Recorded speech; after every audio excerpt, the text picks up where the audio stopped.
What's up mga milyonaryo? Welcome back sa ating channel. My name is Joseph Salonga. And ngayong araw na to, pag-uusapan natin yung mga paraan paano ka mag-i-invest sa real estate.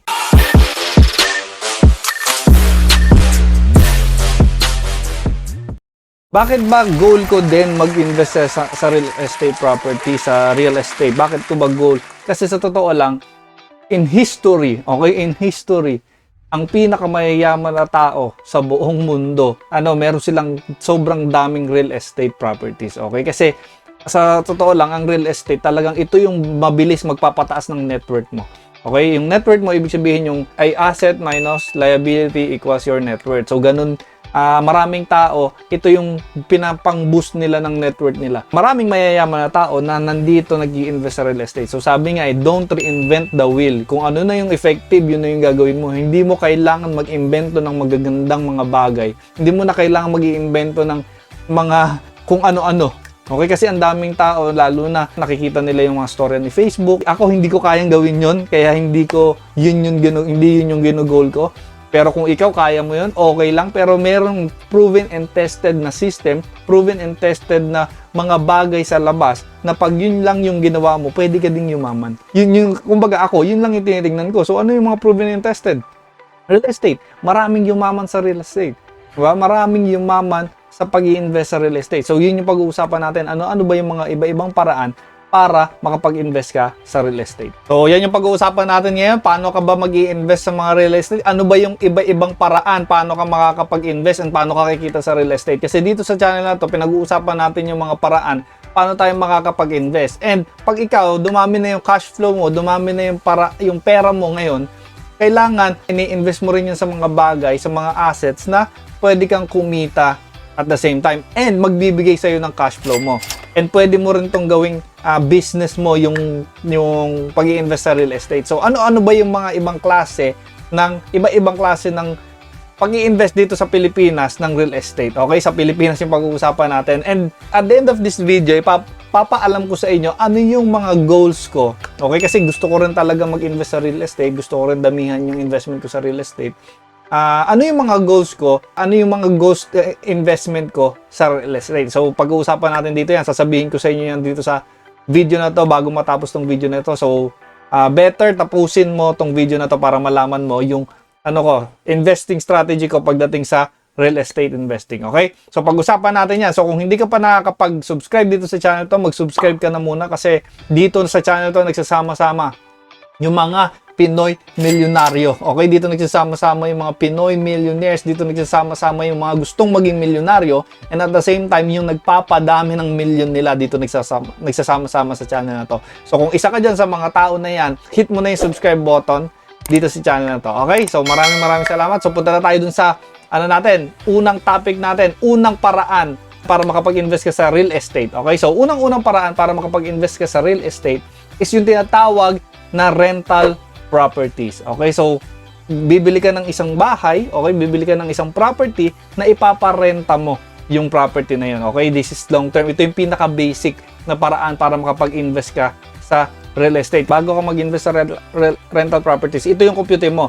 Kailangan yung 10%, okay, yung 10% ng investment mo dapat kinikita mo every year dyan sa rental property investment mo. Kasi pag hindi na worth it yung investment mo kapag hindi umaabot ng 10% per year yung cash flow mo sa in-invest mo. Okay, yung tinatawag na return on investment. So, paano yan? So, for example, meron kang 1 million pesos na property. Okay? For example lang, kailangan yung property na yun, kung binili mo siya ng 1 million, okay, nag-down ka ng 1 million doon. Okay, so depende sa'yo kung paano.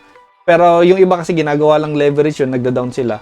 Tapos 1 million nga lang yung dinaw nila. Tapos kailangan kumita ng 100,000 yung property na yon. So ganun kasimple.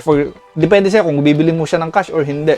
Okay? Pagka-cash naman gagawin mo, binili mo siya ng 1 million, kailangan yung profit mo, less yung association dues, kung may association dues man yan, less yung mga real property tax, kailangan 100,000 yung kinikita mo na cash flow dyan sa rental properties na yan. Kasi kung hindi, 10%, wag na lang. Kumbaga, maliit masyado yung income, hindi worth it yung exposure na binibigay mo sa properties na yon compare sa ikinikita mo. Okay? So, yun dapat yung i-goal mo. 'Di ba? Hindi pwedeng basta bili ka lang ng bili. Ay, maganda daw mag-invest sa real estate property, maganda daw magparenta. Pero yung income mo naman hindi naman worth it kumpara dun sa nilalabas ng pera. Kung maglalabas ka ng pera na hindi ganun ka worth it, huwag mo na lang ilagay sa real estate. Mag-invest ka na lang sa sarili mong business. 'Di ba? Kasi mas mabilis mong papapalago yung pera mo compare sa real estate. So, ganun lang. Kumbaga, kung hindi ganun, wag ka na bumili ng real estate. Humanap ka ng ganong klaseng real estate bago mo siya bilhin.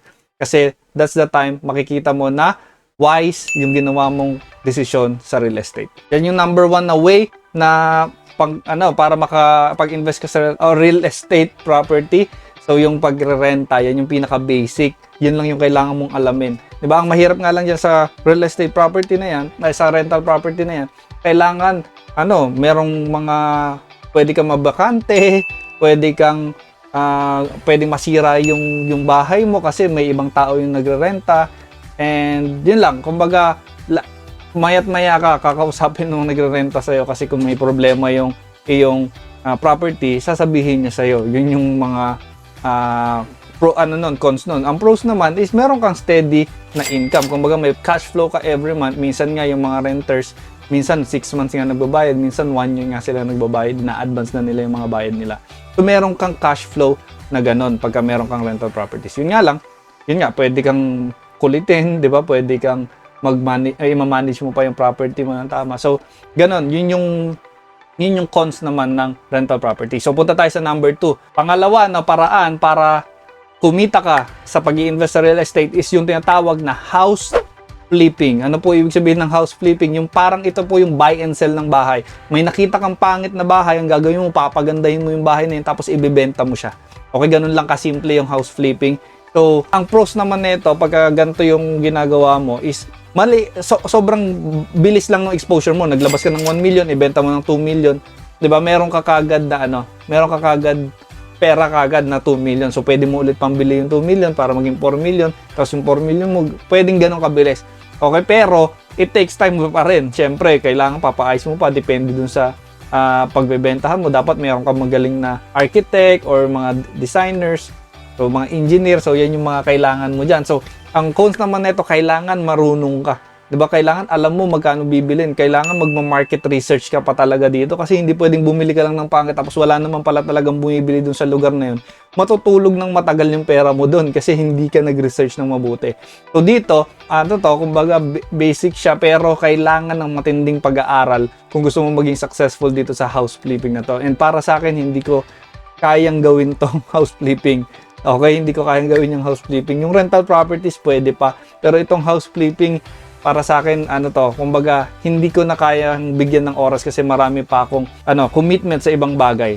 So, house flipping, hindi ko pa masyadong tinitingnan siya. As of now, na nag-uusap tayo ngayon, hindi ko pa siya tinitingnan as way of investing ko sa real estate kasi talagang madugo to. Kumbaga, kailangan mo ng sobrang daming kaalaman para magawa mo yan. Okay? So, yan yung house flipping. So, pwede mo rin gawin yan. Kung gusto mo talagang i-focus yan, pwede mo talagang magbigay ng panahon dyan sa house flipping na yan, kikita ka ng malaki pag yan yung ginawa mong way of investment kasi mabilis yung returns. Okay, kung kaya na master mo yung process na yan. Okay, so yan yung number 2 na paraan para makapag-invest ka sa real estate. And pangatlo na paraan para makapag-invest ka sa real estate is yung tinatawag na REITs. Okay, yung REITs is yung Real Estate Investment Trust. Okay, so yun yung tinatawag na REITs. Ito pong mga REITs na to, ito yung mga company na nakalist sa stock market. So, pwede kang mag-invest sa stock market na ang binibili mo is yung REITs. Ano po ibig sabihin ng REITs? Yung REITs, ito yung, meron tayo dito sa Pilipinas, yung Ayala REITs and yung Double Dragon na REIT. Okay? Pag yun binili mo, meron silang mga building dun sa loob ng REITs na yun, na pag yun kumikita, meron ka ring dividend na nakukuha every time na kumikita yung mga buildings na yun. Okay? So, usually mga commercial buildings yung mga yan. So, yun yung way. Kumbaga, hindi ka may-ari ng isang buong building, pero may-ari ka ng stock market ng building na yun. Okay, so basically, lahat ng kinikita na pinaghahati-hatian ng mga nag-invest dun sa REIT na yun, sa stock market na yun. Pero, hindi rin siya ganun kalaki. So, talagang, syempre, kailangan kung mag-invest ka ng 5,000, 10,000, hindi rin siya ganun kalaki yung kikitain mo. Pero the fact na nakapag-invest ka sa real estate, di ba? So yun lang yung way. Kasi dito sa Pilipinas, bago lang din yan. Actually, parang ngayong year lang yan. 2021 lang yan nagkaroon talaga ng REIT dito sa Pilipinas. So, pwede mo na rin siyang i-take advantage. Ako siguro pwede mag-take advantage ako sa REIT pagka talagang sumobra na yung dami ng cash flow ko. Pagka talagang sobrang dami na ng kumbaga stagnant na pera sa aking bangko, that's the time mag-i-invest ako na mag-i-invest sa mga stocks na yan. Okay, so ganun lang. Kumbaga, yun yung tatlong way na paraan para makapag-invest ka sa real estate. And actually ako, as of now, meron po kami ngayong one rental property. Isa pa lang po yung rental property namin na maayos yung cash flow niya and sakto yung cash flow niya compare sa in-invest namin. Okay, and then wala pa kami makitang ganong klaseng investment ulit kaya hindi pa kami nag-i-invest. Ngayon, saan ako ngayon magpo-focus? Ito na, malalaman mo na saan ako mag-focus ngayon sa investment ko. Ako ngayon, mag-i-invest ako sa mga vacation homes and events place. Okay? Vacation homes and events place, gagawa ako ng mga events place and at the same time mga vacation homes na 1 day, 2 days lang rerentahan, 5 days lang rerentahan. And dapat yung mga lugar na yan is yung mga magaganda talagang puntahan. And bakit ganun yung way of investment ko? Kasi gusto ko siyang gawing rest house ko din and at the same time, naging property ko lang din siya. Kumbaga kumikita lang din siya yung property na yan every time na merong tumitira dun sa mga vacation homes na yun.